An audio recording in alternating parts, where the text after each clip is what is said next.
فيلمنا النهارده هو الفيلم الكوري الأكشن والجريمة والإثارة الخارجون عن القانون 4، واللي بيعتبر رابع جزء من سلسلة الأفلام الضخمة اللي تتكلم عن رجل الشرطة الأسطوري ماسوك دو. والجزء ده تحديدا بيحكي قصة حقيقية حصلت في الفلبين سنة 2018 عن عصابة اختطفت مبرمجين كوريين وخلتهم يشتغلوا قسرا على تطوير مواقع كازينوهات غير قانونية على الإنترنت، ولما حاول واحد منهم يهرب قتلوه بوحشية. الفيلم من إخراج هيو ميونغ هانج وبطولة مادونج سوك في دور المحقق ماسوك دو، وكيم مويول في دور الشرير بيك تشان كي. لكن قبل ما نبدأ يا كرام، صلوا على خير الأنام محمد عليه أفضل الصلاة والسلام، ودوسوا لايك واشتراك وفعلوا الجرس، ويلا بينا نبدأ. الفيلم بيبدأ بمشهد في شوارع الفلبين سنة 2018، وبنشوف شاب كوري اسمه تشو سونج جاي، وهو شاب في العشرينات من عمره غلبان جدا وخايف، حاول يهرب من مكان غامض كان محتجز فيه، والعصابة بتجري وراه، وفجأة بيلاقي نفسه قدام عربية شرطة، وبيحس إن دي فرصته الوحيدة للنجاة. الشرطيين بيبادروا وبيحاولوا يطمنوه وبيقولوا له اهدى احنا معاك، وينادون أفراد العصابة. لكن فجأة بيظهر واحد من أفراد العصابة بسرعة في عربية سوداء، وبيعدي الشارع وينزل من العربية وبيبدأ يمشي ناحية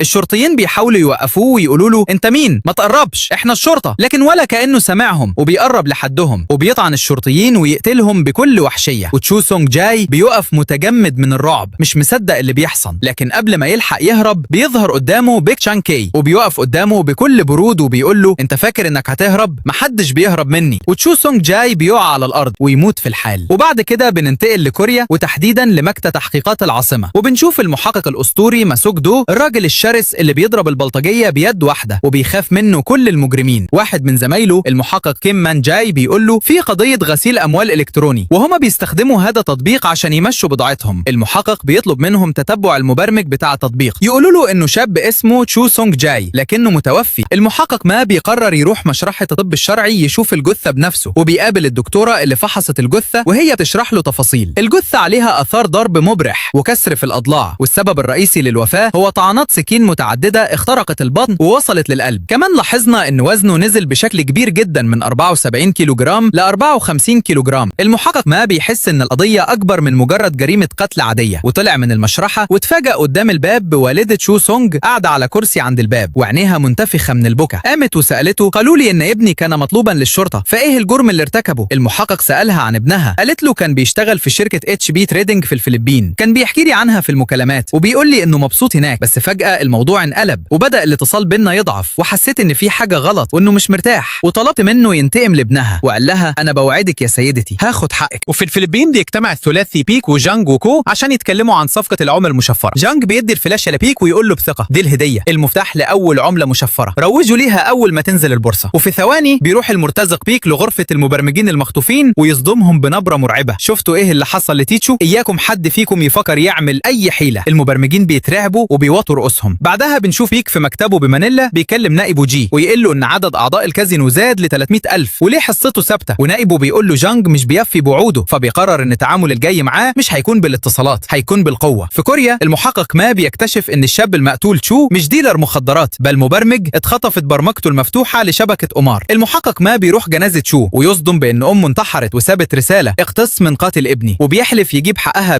بيك تشانج كي يروح مع رجاله لمهاجمة مقر كازينو منافس تابع لإمبراطور كازينو، ويقتحم المكان بعنف ويستولي على بيانات عملائهم وخوادمهم عشان يسيطروا على سوق المقامرة الإلكترونية بالكامل. وبعد ما نفذ المهمة اتصل على جانج دونج تشول وطلبوا بزيادة حصته، لكن جانج رفض وطلبوا بإضافة 100,000 عضو عشان يرفع حصته، وده بدأ يزرع الخلاف بينهم. وكي قرر يسافر لكوريا عشان يواجهه بنفسه وياخد حقه بإيده. بعد ما المرتزق بيك بيقرر يرجع كوريا فورا، بيسيب نائبه يظبط الأمور في مانيلا. وفي نفس الوقت العقل المدبر جانج دونج تشول بيحس ان بيك بقى طماع ومش مضمون، فيبدأ يقرب منه رئيس مجلس الإدارة كويون عشان يمسكوا إدارة الكازينو بداله. وعلى الجانب التاني في كوريا المحقق ما وقايده قاعدين بيفكروا في طريقة يوصلوا بيها للرأس الكبيرة للشبكة. المحقق ما بيفكر في حيلته الذكية ويقرر يروح لصديقه السابق جانج ايسو في صالة ألعابه الجديدة. جانج ايسو قاعد يتنطط ويخدع الناس بآلة ملاكمة مظبوطة بنقاط وهمية، ولما يلمح المحقق ما من بعيد داخل عليه بملامحه المرعبة بيترعب ويحاول يهرب ويستخبى الضرب فورا. المحقق ما بيمسك جانج ايسو من قفاه، وفي مشهد كوميدي جدا يضرب آلة الملاكمة بيد واحدة يكسرها، وبعدين يتجه لعربيته البورش الفخمة ويهدده انه هيسحبها ويلغي تلغيصها لو ما تعاونش معاهم. جانج ايسو بينهار ويوافق يروح عشان يحافظ على عربيته. جوه قسم الشرطة جانج ايسو يقعد قدام الضباط ويشرح لهم اسرار عالم القمار الالكتروني. المواقع دي بتكسب اكتر من 200,000 دولار يوميا، وبيحتكروا السوق تماما وما بيسمحوش لاي منافس يظهر، وبيديهم عنوان كازينو ارضي سري في منطقة سامسونج دونج بيشتغل كواجهة للشبكة الكبيرة. المحقق ما بياخد جانج ايسو والضابطة هان ويترتبوا للعملية السرية. جانج ايسو بيلبس بدلة فخمة ويتظاهر انه رجل اعمال ومقامر ثري جدا ومعاه خطيبته. جانج يقول ان المكان هذا ملل جدا.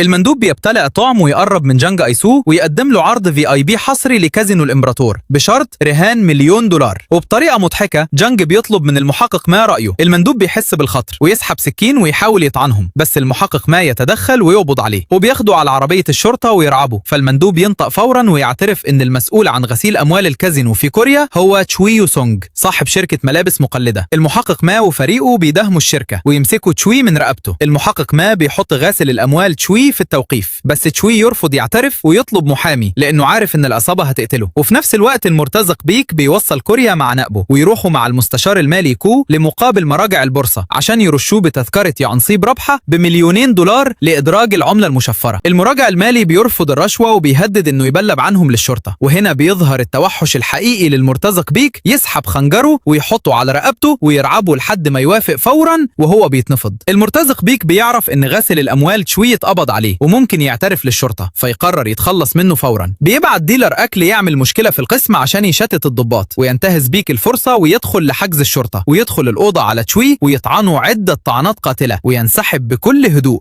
أحد المحققين بيرجع القسم ويتصدم بجثة تشوي غرقانة في الدم جوه الحجز، وبيعرف إن القاتل هو نفسه المرتزق بيك.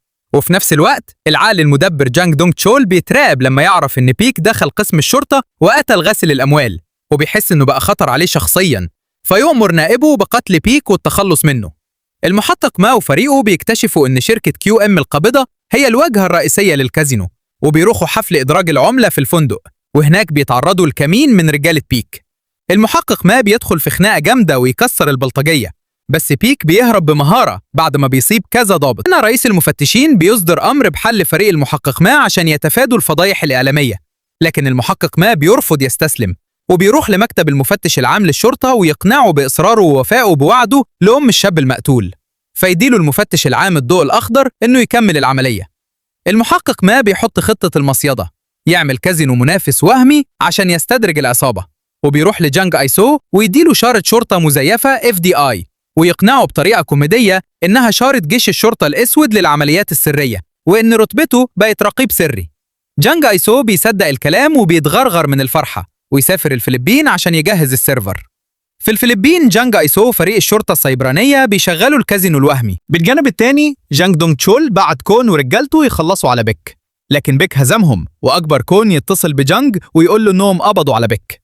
جانج صدق الكلام وراح بنفسه، لكنه اتفاجئ ببيك واقف ومستنيه وبيطالبه برمز الأمان. جانج المرعوب بيصرخ 1593357، بس مش هتقدر تفتحه من غير بصمة صباعي. بيك بيبتسم ابتسامة شيطانية ويسحب سطوره ويقطع صباع جانج، وبعدها يخرج من المكان. وهو خارج رجالة بيك بيبلغوا إن في كازينو منافس ظهر على الشبكة، فيأمرهم يهجموا عليه ويقفلوه، لكن الشرطة كانت مجهزة ليهم كمين وتقبض عليهم كلهم.